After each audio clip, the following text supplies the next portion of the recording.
c'est l'histoire du retour le plus incroyable de la vie politique américaine. À 78 ans, Donald Trump vient d'être élu une deuxième fois à la présidence des États-Unis, 4 années après en avoir été congédié par les électeurs, même si lui n'a jamais admis sa défaite. Il va donc revenir à la Maison-Blanche, comme seul Grover Cleveland l'avait fait voilà plus d'un siècle. C'est dire le caractère à la fois exceptionnel et, il faut bien le dire, totalement surprenant, du moins par son ampleur, d'une victoire que l'on va tenter d'analyser avec vous. Julie Assouli, maître de conférence en civilisation américaine à l'université d'Artois, à Arras. Mais d'abord, revenons sur les images de cette victoire avec Franck Genozo pour France Télévisions. Veuillez accueillir le président élu, Donald J. Trump. Lui seul, peut-être, avait osé imaginer cet incroyable comeback. Merci beaucoup, peut-on lire sur les lèvres de Donald Trump. Lorsqu'il monte sur scène aux côtés de son épouse et de son plus jeune fils, il savoure sa revanche. Donald Trump redeviendra en janvier président des États-Unis. Nous avons surmonté tant d'obstacles pour en arriver là. Et il est clair désormais que nous remportons la plus incroyable des victoires. Regardez où nous en sommes. C'est pas dingue, ça? Pas un mot pour son adversaire battu, mais un appel à l'unité après une campagne où il a profondément divisé les Américains. Il est temps de mettre les divisions des 4 dernières années derrière nous. Il est temps de s'unir. Et nous allons essayer. Nous devons essayer.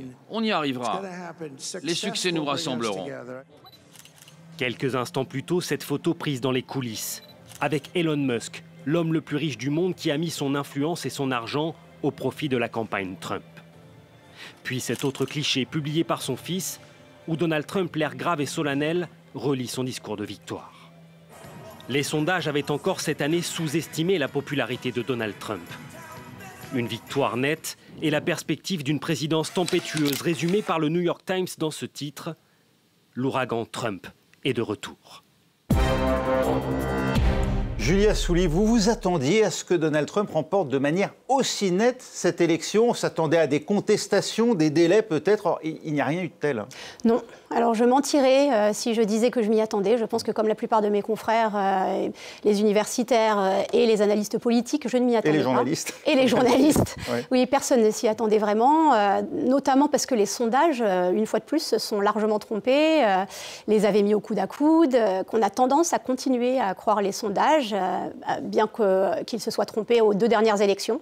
Il y a toujours un vote caché. Il y a toujours un vote caché. Il y a toujours aussi des gens aux États-Unis qui ne répondent pas aux sondages ou qui n'osent pas dire qu'ils votent pour Donald Trump, notamment des gens qui ont changé d'avis au dernier moment aussi. Il y en a eu pas mal. Il y a eu une vingtaine de pourcents d'électeurs qui étaient indécis, complètement indécis, et qui se sont probablement décidés au dernier moment et qu'on n'a pas pu sonder correctement. C'est la 2e fois seulement depuis 1988 qu'un candidat républicain remporte le vote populaire, qu'il est donc majoritaire dans le pays, alors même que l'on pensait que Donald Trump, avec ses excès, s'était marginalisé, coupé des électeurs modérés. Oui, c'est parce qu'on croit que les électeurs regardent les mêmes sources d'informations que nous. Je pense que les électeurs ne s'informent pas de la même manière que les universitaires ou les analystes politiques. Je pense au final aussi que beaucoup d'électeurs de classes défavorisées, de milieux ruraux, vont beaucoup sur Internet pour s'informer. Donc vont beaucoup avoir des discours soit changés, soit édulcorés. Et ils s'attachent moins, en fait, à regarder les détails des discours de Trump et ils s'attachent moins aux détails. Ils ont voté pour un programme économique, ils ont voté pour un changement. Ils n'ont pas voté pour une personne, à mon sens. Et maintenant, que va-t-il se passer? Fanny Chauvin, vous qui êtes à New York pour France 24. Donald Trump ne retrouvera la Maison-Blanche que le 20 janvier, mais en attendant, les 2 équipes rivales vont devoir mettre de côté leur animosité l'une pour l'autre et collaborer ensemble. Le nouveau président sera briefé quotidiennement par l'administration Biden sur les dossiers en cours et les opérations des services secrets.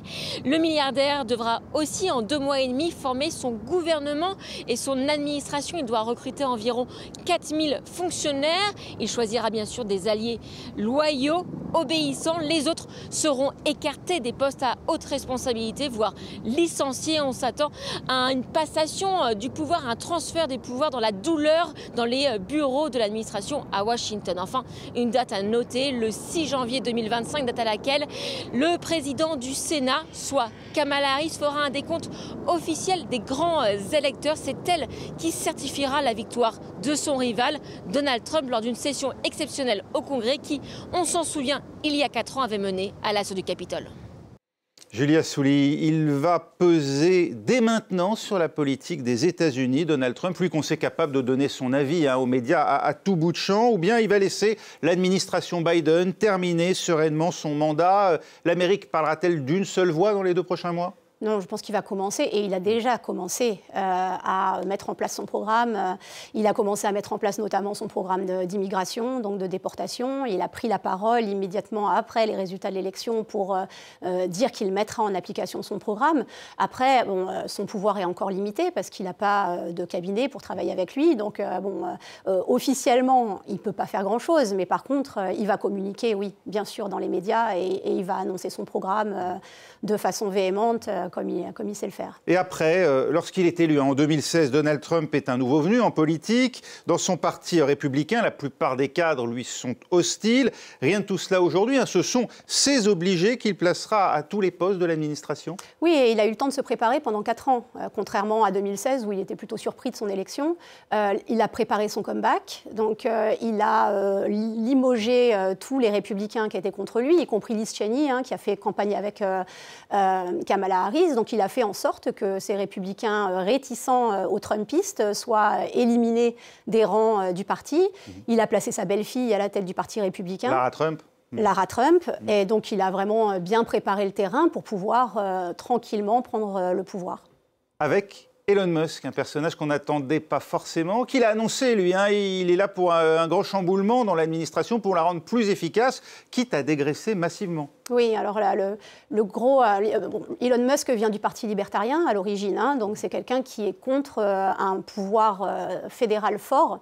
Donc le but d'Elon Musk au sein de l'administration Trump, ça va être de dégraisser, comme vous disiez, ce gouvernement fédéral, donc en coupant des budgets, le budget de l'éducation par exemple, en coupant les budgets de la santé, etc. Donc lui, il va être en charge de dégraisser ce gouvernement fédéral, ce qui est assez inquiétant, connaissant les intérêts qu'Elon Musk a lui-même pour son propre business. Il a fait des dividendes records le jour de l'élection et il va continuer à en faire et il va continuer à se servir du gouvernement fédéral pour faire de l'argent. Et envoyer ses fusées aussi. Et envoyer ses fusées. Une nouvelle direction, pourquoi faire? Quel est le programme qu'a promis d'appliquer Donald Trump, Antoine Fenot? Eh bien écoutez, pour l'instant, son programme comporte également beaucoup de flou, il faut bien le dire, mais d'inconnu. Mais en tout cas, ce qu'on sait, c'est qu'il y a 2 priorités dans le programme de Donald Trump, c'est l'économie et l'immigration. Sur l'économie, eh bien, le milliardaire veut reprendre la politique protectionniste qu'il avait déjà mise en place lorsqu'il était arrivé aux affaires en 2016. De quoi lui permettre, selon lui, ces mesures de vaincre l'inflation. On va y jeter un coup d'œil. Tout d'abord, il y a l'augmentation des droits de douane. Ça, c'est un enjeu majeur de son programme, de 10 à 20%, cette hausse des droits de douane, avec une cible. Vous la voyez ici, c'est la Chine.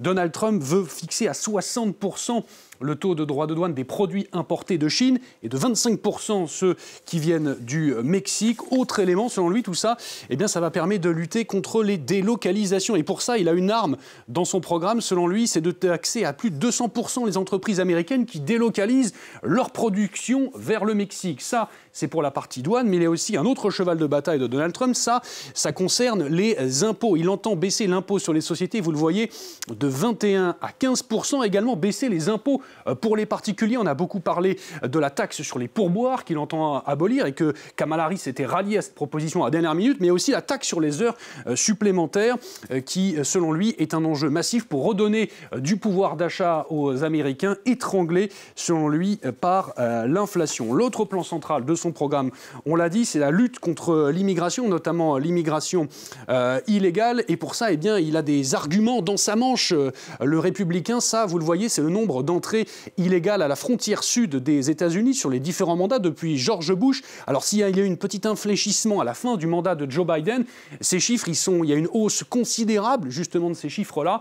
Et là-dessus, c'est là que Donald Trump a su porter le coup fatal à son adversaire et il veut mettre en place tout simplement la plus grande opération de déportation de l'histoire du pays, avec une tonalité assez xénophobe, il faut bien le dire, même s'il faut également noter que la tendance à la hausse de l'immigration aux États-Unis, c'est une tendance de fond qui ne date pas que de Joe Biden, mais qui s'est poursuivie depuis toutes les autres présidences, vous le voyez. Alors on va revenir dans le détail. D'abord, Julia Souli, expulsé des millions de clandestins quand on sait à quel point l'économie américaine repose sur des emplois de services peu qualifiés à bas salaire. C'est faisable d'après vous? Les Américains y sont prêts, y compris d'ailleurs moralement, avec des images qui risquent là aussi de choquer? Alors concrètement, ça va être difficile à mettre en place parce que c'est très coûteux. Avant de réussir à expulser des immigrés clandestins, il faut d'abord les retenir dans des camps de détention. Ces camps de détention, l'administration américaine ne les a pas, donc ils sous-traitent à des entreprises privées. Donc déjà concrètement, ça va être compliqué. Comme vous dites, du point de vue de l'image, ça va être aussi désastreux que ce qui s'était passé en 2017, lorsque les parents et enfants étaient séparés avant l'expulsion, et ça avait créé un tollé. Et d'ailleurs, c'est la raison pour laquelle Donald Trump avait arrêté son plan d'expulsion des immigrés. La deuxième chose, c'est l'économie. Et que ce soit des républicains ou les démocrates, il faut se souvenir que George Bush Jr., par exemple, avait régulé la situation de 40% d'immigrés clandestins à l'époque, Barack Obama 45%, il me semble.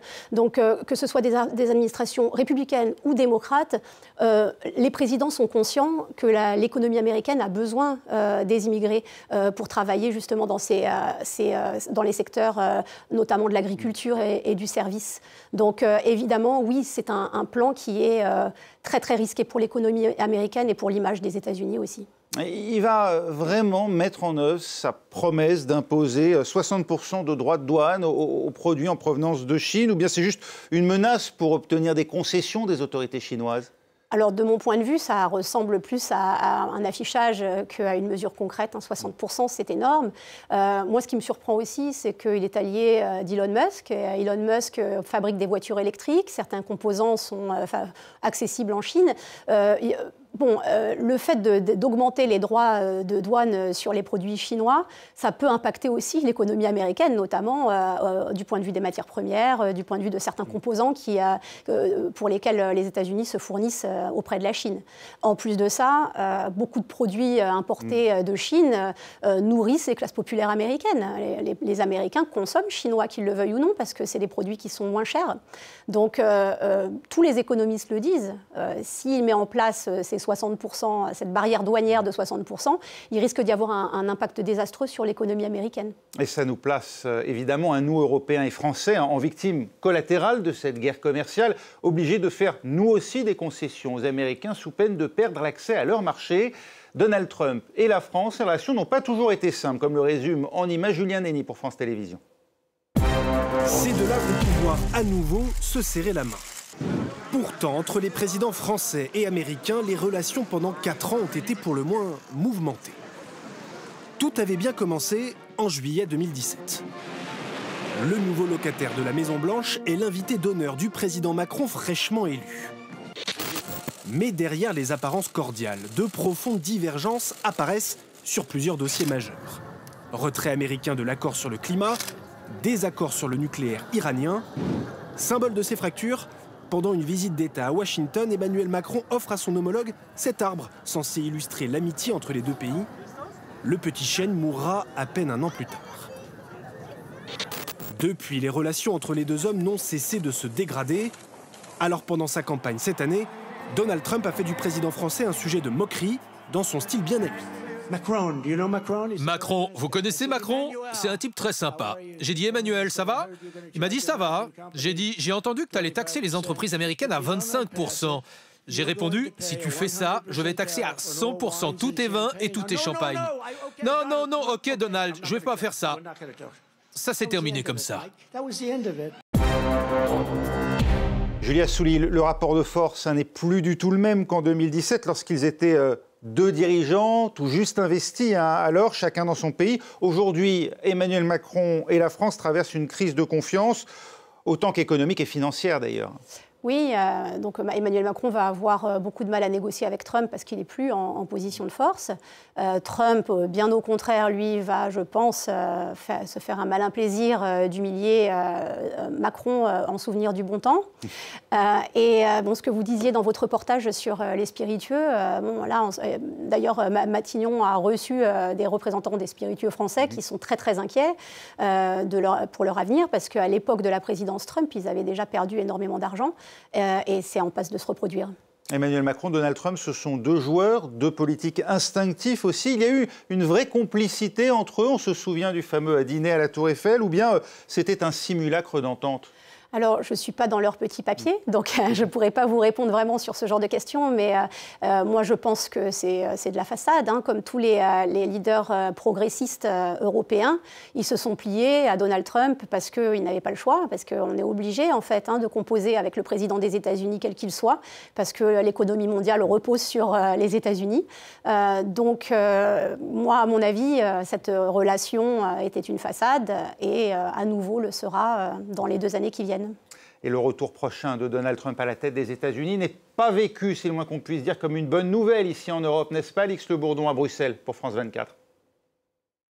Le défi est vertigineux pour l'Union européenne qui a déjà connu un premier mandat de Donald Trump durant lequel la relation transatlantique s'était distendue et qui appréhende aujourd'hui cette perspective d'un retour du républicain à la tête de la première puissance mondiale. Au cœur des inquiétudes, il y a bien sûr la sécurité de l'Ukraine avec cette menace d'une baisse, voire d'un arrêt de l'aide américaine. Mais les Européens craignent aussi une guerre commerciale alors que le futur président américain a menacé d'imposer des surtaxes douanières sur tous les produits importés aux États-Unis après avoir qualifié l'Europe de mini-Chine. Face à ces périls, les pays européens pourraient être tentés de jouer la carte nationale et non la carte européenne et d'aller négocier à Washington en ordre dispersé. Autre effet de cette victoire du milliardaire, celle de galvaniser les populismes ici en Europe. Le Premier ministre hongrois Viktor Orban triomphe et son homologue d'extrême droite italienne Giorgia Meloni a été la première dirigeante européenne à s'entretenir au téléphone avec Donald Trump après sa victoire. Ces 2 chefs d'État européens pourraient devenir à partir de janvier des interlocuteurs privilégiés de Donald Trump. Julie Assouli, avec l'Allemagne qui voit sa coalition au pouvoir éclater, l'Europe va trouver en Donald Trump un partenaire désireux de la rendre plus forte pour être plus autonome, pour qu'elle soit plus autonome des États-Unis, ou au contraire un adversaire soucieux d'exploiter ses faiblesses et ses divisions? Alors je pencherai pour la deuxième solution. L'Europe reste un adversaire des États-Unis, quoi qu'il arrive. Pas uniquement quand Trump est au pouvoir. Kamala Harris n'aurait probablement pas non plus milité pour une puissance européenne forte. Peut-être plus que lui. Mais ce qui prime toujours, c'est l'économie américaine, quel que soit le président. Après, il y a des pays d'Europe qui sont plus impactés par la relation américaine. L'Allemagne est en train de vivre une crise sans précédent, qu'elle soit du point de vue économique ou du point de vue gouvernemental. Donc cette transition, ça se produit au très mauvais moment. En fait, oui, l'Allemagne, ce sont des voitures à exporter. Voilà, tout à fait. Pas vraiment le même problème pour la France, même si on souhaiterait que ça le soit. Voilà, exactement. Donald Trump, c'est aussi une série de dossiers judiciaires. Son élection, Antoine Fenot, pourrait signifier pour lui la fin de ces procédures?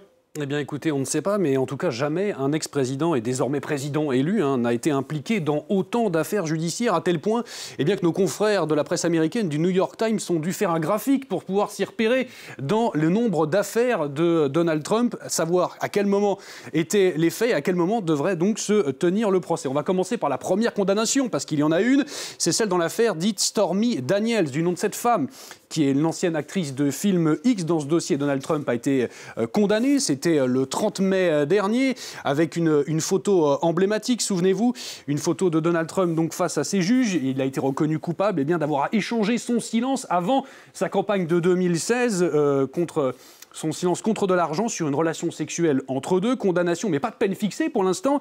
Il est peu probable que le juge décide de la prison ferme face aux obstacles posés par l'incarcération désormais d'un président en exercice. Il y a ensuite une poursuite fédérale. Cette fois-ci, ça concerne l'assaut par ses partisans du Capitole en janvier 2020 en vue de renverser le résultat de l'élection. Et là, l'horizon judiciaire s'est considérablement éclairci pour Donald Trump en 2024. Souvenez-vous, la Cour suprême où il y a a désormais 3 juges qui lui sont favorables, car ils ont été nommés par lui, 3 juges conservateurs, il faut le remarquer, eh bien, a décidé d'une immunité pénale pour les actes du président en exercice. Conséquence, eh bien, ces poursuites devraient être enterrées le temps de son nouveau mandat, avec le limogeage très attendu par Donald Trump du procureur spécial en charge du dossier. Même issue probable dans un autre dossier fédéral qui concerne cette fois-ci eh bien, les documents secrets qu'il avait emportés dans sa résidence de Floride à Mar-a-Lago à la fin de son mandat. Et enfin, il reste une affaire, cette fois-ci, c'est dans l'État de Géorgie. Là encore, ça concerne l'élection de 2020, mais cette fois-ci, Donald Trump, il n'est pas tout seul, vous le voyez, il est accompagné de 14 autres personnes où on lui reproche eh bien, d'avoir demandé par téléphone, souvenez-vous de ce coup de fil qu'on avait entendu, où il demandait 12 000 voix qui lui manquaient pour décrocher cet État clé lors de l'élection de 2020. Ici, pas de grâce possible, mais l'ouverture du procès prévue en août, elle, a été repoussée, compte tenu, là encore, des délais très peu probables que Donald Trump se retrouve devant les juges avant la fin de son mandat.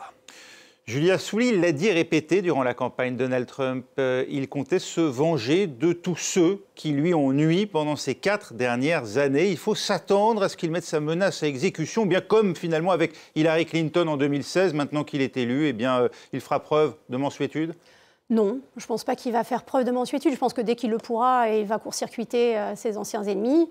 C'est quelqu'un de très rancunier. Je pense qu'il va faire tout ce qu'il pourra pour exercer un pouvoir de nuisance. Après, il est limité aussi par les pouvoirs qui lui sont conférés.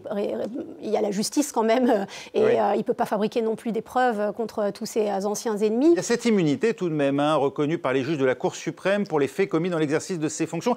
Est-ce à dire qu'il pourrait s'auto-amnistier, comme on en a beaucoup parlé ces derniers mois? Ce n'est pas un auto-amnistie, c'est instrumentaliser les cours, en fait, pour obtenir une immunité. Et c'est ce qu'il avait déjà commencé à faire avec le contrôle qu'il a pris sur la Cour suprême.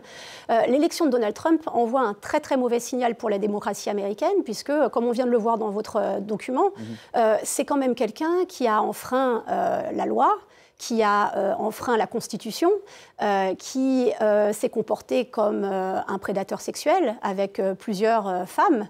Donc moi, ce que je vois là, c'est quelqu'un à qui on passe tout. Il a fomenté une insurrection, il a refusé d'accepter l'élection électorale de son adversaire, démocratique de son adversaire. Je pense que ce soit dans la façon dont il conduit ses affaires ou dans la façon dont il se comporte en tant qu'homme politique, c'est quelqu'un qui est fortement corrompu et qui va échapper à la justice. Donc c'est probablement le plus triste dans toute l'affaire. Ce n'est pas l'élection d'un républicain, c'est l'élection de ceux républicains. Ainsi en ont en tout cas décidé une majorité d'électeurs aux États-Unis en votant pour Donald Trump. L'élection présidentielle n'a pas toujours livré un résultat aussi clair. Par exemple, en l'an 2000, souvenez-vous, Al Gore était donné gagnant des premières estimations avant que le résultat ne s'inverse. Reportage à l'époque d'Étienne Lénard pour France 2. 4. Elles étaient en tout et pour tout 4 en milieu de matinée à avoir fait le déplacement devant la résidence d'Al Gore dans la capitale américaine. Après 5 semaines de mobilisation, les militants démocrates ont pris hier soir, avec la décision de l'instance suprême de la justice américaine, un énorme coup sur la tête. La Cour suprême va perdre toute sa légitimité avec sa décision. Ils ont pris les électeurs en otage. Après plus de 24 heures d'attente, il était 22 h hier soir à Washington. Les 9 sages de la Cour suprême des États-Unis ont donc enfin tranché et il a fallu de longues minutes aux experts pour comprendre. En substance, la Cour a considéré qu'il était trop tard pour recompter les bulletins et surtout qu'il aurait fallu dès le départ établir des critères pour ce dépouillement manuel qui soient les mêmes partout. Une Cour suprême divisée, les 5 juges conservateurs ayant voté contre la reprise des dépouillements, ce qui fera écrire à la Stephen Breyer, l'un des 4 juges les plus modérés, que le grand perdant de cette histoire est sans doute d'abord la confiance de l'Amérique dans ses juges. Julia Souli, il aura fallu 2 mois finalement à la Cour suprême pour interrompre le décompte des voix en Floride en faveur de George W. Bush. Vous me le disiez pendant que ce reportage est passé, c'est presque moins grave finalement que ce qui se passe depuis avec Donald Trump. Moins grave parce que Donald Trump a autre chose, a tout un tas d'affaires sur le dos pour lesquelles il va s'en sortir, alors que Bush, a été contesté et certes a volé une élection, mais n'était pas accusé, n'est pas allé devant les tribunaux. Après, là où les 2 situations se ressemblent, c'est le pouvoir de la Cour suprême. Et le problème aujourd'hui aux États-Unis, c'est que les juges de la Cour suprême sont élus à vie. enfin sont nommés, ils ne sont pas élus, ils sont nommés à vie. Un certain nombre l'ont été par des républicains, à commencer par Donald Trump lui-même. lui-même. Et 2 supplémentaires pourraient prendre leur retraite sous Trump et être à nouveau remplacés par Donald Trump. Depuis cette élection très contestée de Floride, le système s'est quand même nettement amélioré, c'est le sentiment qu'on a. Il n'y a aucun doute, par exemple, cette année, Donald Trump est bel et bien le vainqueur incontesté de cette élection, sans fraude ni manipulation. Alors, les méthodes qui se sont améliorées, c'est les méthodes de comptage. Donc c'est à ce niveau-là, ni les républicains ni les démocrates ne vont contester le résultat des urnes du point de vue du comptage des votes et de la façon dont les votes se sont, l'élection s'est déroulée. Mais par contre, rien ne peut affirmer qu'il n'y a pas eu une interférence comme à l'époque de la première élection de Donald Trump en 2016 avec le scandale, vous le disiez tout à l'heure, de Cambridge Analytica, oui. Notamment. Le référendum sur le Brexit au Royaume-Uni. Tout à fait, et Cambridge Analytica. Dans la campagne, oui, la campagne elle-même. Et l'interférence des Russes aussi, oui. Des hackers russes sur l'élection. Mais ça, on le saura plus tard. Le temps, peut-être, livrera son verdict. Merci beaucoup, en tout cas, Julie Assouline, d'avoir été avec nous pour cette émission. Le Monde dans tous ses états, c'est terminé. Vous pouvez nous retrouver sur notre site internet france24.com et la semaine prochaine pour une nouvelle émission.